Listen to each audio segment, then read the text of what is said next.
जय हिंद साथियों। कैसे हैं आप सभी? मस्त होंगे, ज़बरदस्त होंगे, बिंदास होंगे, कुछ खासम खास होंगे। मैं प्रवीण यूट्यूब के इस प्लेटफॉर्म रोज़गार विद प्रवीण पर तहे दिल से आपका स्वागत करता हूं। आज हम जानेंगे कि जो हमारे पास समय कम बचा हुआ है उसमें तैयारी को हम किस कदर से करें। वर्दी की तैयारी वर्दी वाले के साथ, सिलेक्शन की तैयारी सेलेक्टेड के साथ। आइएगा देखिए दोस्तों, जो परीक्षा के लिए हम जो उम्मीद रखे हुए हैं कि परीक्षा हमारी बहुत नज़दीक है, सबसे पहले इतने कम समय में आपको अपने दिमाग से तनाव को कम करना पड़ेगा। आपके दिमाग में जो भी तनाव है कि परीक्षा हमारी इस तारीख में है, 16, 17, 18 जिस भी तारीख में है, आप उस तनाव को भूल जाइए। आप सिर्फ फोकस कीजिए अपने सिलेबस पे। ज़्यादातर अब जो समय बचा हुआ है इसमें आप प्रैक्टिस सेट जितने हो सके उतने आप लगाइएगा। अब आपको फालतू पढ़ने की कोई ज़रूरत नहीं है। आपके पास जो भी सामग्रियां हैं जो आपने कर रखा है उसको ही आप कंटेस्ट कीजिए और ऐसा कीजिए कि जिससे कि परीक्षा हॉल में जाते ही आप पे तत्काल उसका उत्तर आए। इतना आप समझ रहे होंगे, लेकिन एक बात का ध्यान रखिएगा, आप जो तैयारी कर रहे हैं उसमें सबसे ज़्यादा फोकस इस पे करना है कि जैसे आपके 4 सब्जेक्ट चुनिंदा हैं और लगभग आपने सभी इंस्टीट्यूटों से कहीं ना कहीं से सभी ने कोचिंगें की हैं और आप कर भी रहे हैं। कोचिंग को बरकरार रखिए। जिसके 2-3 घंटे आप जो कोचिंग में निकालते हैं उनको निकालिएगा, वहाँ से कुछ ना कुछ आपको खास मिलेगा। लेकिन अपने घर पर इस बात का ध्यान रखिएगा, आपको अब जो समय है आप सिर्फ सब्जेक्ट वाइज तैयारी कीजिए। जैसे हिंदी है, हिंदी में आपको जितना भी आता है उसको पहले आप रिवीजन मार दीजिए। पर डे कम से कम 16 से 17 घंटे आज से आप लग जाइए। और जैसे हिंदी है 2 या 2.5 दिन में आप उसका वो ख़त्म हो जाएगा। पूरी हिंदी जितनी भी है जो पुलिस के एग्ज़ाम में आती है उस हिंदी पर आप चुनिंदा काम कीजिएगा। बड़े बड़े जो पार्ट हैं आपके उनको अच्छी तरह से कीजिएगा। पहले हिंदी की आप प्रैक्टिस सेट कीजिए और हिंदी की जो आपके पास नोट्स हैं उसको अच्छी तरह से पढ़िएगा, जो कि आपके दिमाग में फीड रहेगा। हिंदी के बाद आप लीजिए अपना रीजनिंग को 2 दिन में आप कंप्लीट कर लोगे।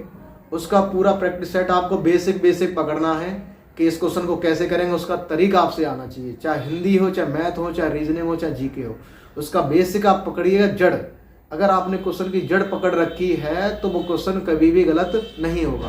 प्रत्येक पार्ट का आप रिवीजन कीजिएगा अच्छे तरीके से। रीजनिंग का रिवीजन करने के बाद आप मैथ पे आइए। मैथ के जो 3 पार्ट ऐसे होते हैं जो अर्थमेटिक की जान होते हैं, जैसे परसेंटेज, अनुपात समानुपात और लासा मासा।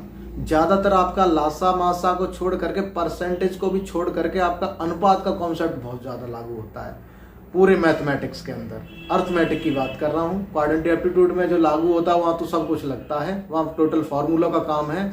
आप जितना दिमाग से फार्मूलों को अपने दिमाग से सॉर्ट कर सकते हो उतना कर सकते हो। लेकिन अर्थमेटिक का जो पार्ट है, सबसे ज़्यादा परीक्षा हॉल में पूछे जाने वाला क्वेश्चन है कि सबसे ज़्यादा मैथ में से कौन सा मैथ ज़्यादा आता है, तो अर्थमेटिक ही आपका ज़्यादा आता है।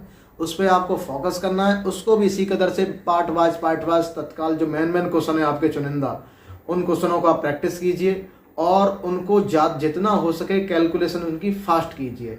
अगर आपको अभी भी जोड़ घटाए गुणा भाग का नियम और वर्ग पाड़े नहीं आते हैं तो उस पर कम से कम 2 से 2.5 घंटा बर्बाद कीजिए, जिससे आपका संख्याओं को जोड़ना, घटाना, गुणा करना ये आपका एकदम कंटेस्ट हो जाए, जिससे मैथमेटिक्स आपके एकदम कंप्लीट हो जाएगा। इस कदर से ही आपका जीके में आता है। जीके तो किसी की भी इतनी दम नहीं है कि पूरे में से पूरे ला सके, लेकिन आपने जितना पढ़ा है, जैसे संविधान पढ़ा है, संविधान आपने पढ़ा है, उसकी धाराएं आपको, उसके जो अनुच्छेद हैं वो आपको अच्छे तरीके से आने चाहिए। अनुच्छेद के बाद जो है उसमें सबसे ज़्यादा उसके मतलब पाठ, जो संविधान के पार्ट हैं, जो भाग हैं, भागों को आपको अच्छी तरह याद होना चाहिए कि किस भाग में कितने अनुच्छेद हैं और किस भाग को क्या कहा गया है। ये वेरी इंपॉर्टेंट आपका संविधान से क्वेश्चन है। यहाँ से आपके क्वेश्चन बनते ही बनते हैं जो इम्पोर्टेंट हैं आपके लिए बहुत ज़्यादा परीक्षा की दृष्टि से। इन पे आप कम से कम 2 से 3 दिन आप जीके में बर्बाद कीजिएगा। जैसे संविधान हुआ, संविधान के बाद आपका आता है आपका आधुनिक भारत, जैसे गांधी युग है, वास्को डी गामा भारत कब आया, इस पैटर्न से आपको कम से कम 3 से 4 क्वेश्चन मिलेंगे जो कि आप बहुत ही अच्छे तरीके से कर सकते हैं एक अच्छे लेवल से। और करंट का तो कोई ठिकाना नहीं है, लेकिन वर्तमान में आप ये ध्यान रखिएगा कि जो वर्तमान में घटनाएं घटी हुई, जैसे मंत्री बदल रहे हैं आपके, या प्रधानमंत्री जो भी हैं, राष्ट्रपति जो है, राज्यपाल जो है, इनको आप प्रैक्टिस में ला करके सॉल्व कीजिएगा। आप समझ जाओगे जैसे CEO कौन बना हुआ है, करेंसी में कहाँ चेंजिंग आई हुई है, ठीक है ना। और आपका जैसे है बौद्ध स्मृति है, इनमें से एक आध क्वेश्चन आते हैं, इनको चाहो तो आप याद कीजिए या मत कीजिएगा, लेकिन आधुनिक भारत अच्छी तरह से आना चाहिए। और आपका मध्यकालीन भारत थोड़ा बहुत आ जाए, उसमें तो एक आधी क्वेश्चन आता है, उसको ज़्यादा पढ़ने की जरूरत नहीं, लेकिन आधुनिक भारत को पढ़ने की ज़्यादा जरूरत है। साइंस में आपकी फिजिक्स बहुत ज़्यादा पूछी जाती है, केमिस्ट्री से 1-2 क्वेश्चन डालता है, फिजिक्स के चुनिंदा पार्ट होते हैं, आप उनको बेसिक समझ लीजिए। कम से कम 2 से 3 दिन में रेगुलर 18 घंटे अगर देते हो तो आपकी तैयारी कंटेस्ट हो जाएगी। इतना कंप्लीट होने के बाद आप चारों सब्जेक्टों को होल्ड कीजिए। बारी बारी से सब्जेक्ट कंप्लीट करने के बाद फिर आप चारों सब्जेक्टों पे बात कीजिए, चारों सब्जेक्टों के क्वेश्चन लगाइएगा। जितना हो प्रैक्टिस सेट आपसे यूट्यूब से, मोबाइल से, जहाँ से भी मिले वहाँ से लगाइएगा। लेकिन परीक्षा से 2 दिन पहले, परीक्षा में जाने से 2 दिन पहले अपनी तैयारी को थोड़ा विराम दे दीजिए।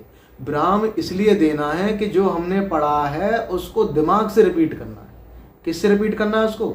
अपने दिमाग से। किताब का सहारा मत लीजिए, फिर अपने दिमाग में फीडिंग कीजिए कि मैथ में हमने क्या क्या पढ़ा था, किस पार्ट में क्या है, किस पार्ट में क्या है, किस पार्ट में क्या है, इसमें कितना क्वेश्चन है, इसमें कौन कौन सा तरीका लगता है, ये आप ऐसे याद कीजिए। हिंदी को आप वर्णमाला है, जैसे समास है, संधि है, और भी पार्ट हैं अननोन, उनको आप पढ़िएगा, दिमाग में सॉल्व कीजिए। संज्ञा, सर्वनाम, विशेषण, क्रिया, अव्यय क्या होते हैं उनका फिर तोड़ निकालिए, दिमाग में निचोड़ निकल आएगा। जहाँ डाउट हो उसको किताब से आप देख लीजिएगा। इस कदर से रीजनिंग का पैटर्न होता है। पूरी रीजनिंग को आप पहले दिमाग में फीड कीजिए कि जो क्वेश्चन आपसे अटके है उसी क्वेश्चन को आप तोड़ दीजिए, रफ कॉपी लेकर के उसको सॉल्व कीजिए। जितना हो सके आप समय कम लीजिएगा क्वेश्चन पे। लेकिन परीक्षा हॉल का सिस्टम ये रहता है कि परीक्षा में पैटर्न क्या रहता है करने का। सबसे पहले आप जब परीक्षा हॉल में बैठते हो तो आप सबसे पहले उसमें हिंदी को लीजिएगा, और उसमें कम से कम 5 से 6 लास्ट 7 मिनट ही लगने चाहिए। 7 मिनट में आप पूरी हिंदी को कर दीजिए, जितना आ रहा है उतना कीजिए, जिन पर डाउट है उनको छोड़ दीजिए, ठीक है। छोड़ने के बाद अपने रीजनिंग में आइए। रीजनिंग के जितने भी क्वेश्चन आ रहे हैं आप सब विदिन टाइम के अनुसार कीजिएगा। अगर टाइम ज़्यादा ले रहा है क्वेश्चन, जैसे आपके श्रृंखला है, लुप्त पदों का भरना, ये जो पार्ट आते हैं ये आपके टाइम को ज़्यादा लेते हैं। इन क्वेश्चनों को आप बाद में सॉल्व कीजिएगा, जब आपके पास टाइम लास्ट में रहता है तभी सॉल्व कीजिएगा। अन्यथा इन पर अगर लग जाओगे तो पूरा टाइम परीक्षा का यही ले लेंगे। आप इन क्वेश्चनों को टच भी मत कीजिए। अगर आ रहा है तो तुरंत आएगा, नहीं आ रहा है तो बाद में देख लेना, नहीं आता है तो कोई दिक्कत नहीं है, नेगेटिव मार्किंग है, उन्हें करने की ज़्यादा जरूरत भी नहीं। और आपसे जितना क्वेश्चन आए चुनिंदा उतना ही आप कीजिएगा, ठीक है। अब इसके बाद आप जीके पे जाइए, या फिर हिंदी के जस्ट बाद आप जीके ले लीजिए। यही 2 पार्ट ऐसे हैं जो तुरंत आते हैं तो आते हैं, नहीं फिर चले जाते हैं, ठीक है। लेकिन रीजनिंग और मैथ के क्वेश्चन पार्ट ऐसे होते हैं, इनके क्वेश्चन आपको 100% नंबर देते हैं, और बाद बाकी 2 पार्ट होते हैं इनमें आपको डाउट रहता है कि ये हो सकता है कि नहीं हो सकता है। एक जैसे ही 4 क्वेश्चन रखे रहते हैं, आपको फोकस करना है। जो हमने आपको अभी बात बताई थी कि दिमाग में फीड करना है सब बातों को, उसी बात से उस क्वेश्चनों को हमें तोड़ना है। इतना आप समझ गए होंगे। और जब जैसे ही आप परीक्षा हॉल में बैठे हुए हैं तो एकदम टेंशन मुक्त जा कर के अपना फ्रेश टॉयलेट पानी करके आराम से बैठिएगा। दिमाग को टेंशन फ्री कीजिएगा, सुकून से सोच करके पूरा दिमाग जब बैठ जाओ परीक्षा हॉल में आराम से, कौन क्या कर रहा है क्या नहीं कर रहा उससे आपको कोनो मतलब नहीं है। आप बैठ कर अपने दिमाग की फीडिंग में पूरा जितना आपने पढ़ा है और जहाँ से भी आपने सुना है उन सब बातों को निचोड़ अपने दिमाग में फीड कर लीजिएगा। परीक्षा हॉल में बैठ करके आराम से सोच करके आप परीक्षा में निष्पक्ष एकदम अच्छे तरीके से क्वालिफाई हो जाएंगे। थोड़ा सा भी आपने अच्छी तरह पढ़ा है तो, ठीक है। इससे आगे की जानकारी हम नेक्स्ट वीडियो में देंगे, जो कि आपका परीक्षा में क्या क्या ले जाना है, क्या नहीं ले जाना है, परीक्षा कैसे देनी है, तुक्का कैसे लगाना है, क्या कैसे नहीं लगाना है। इसके आगे जय हिंद, जय भारत।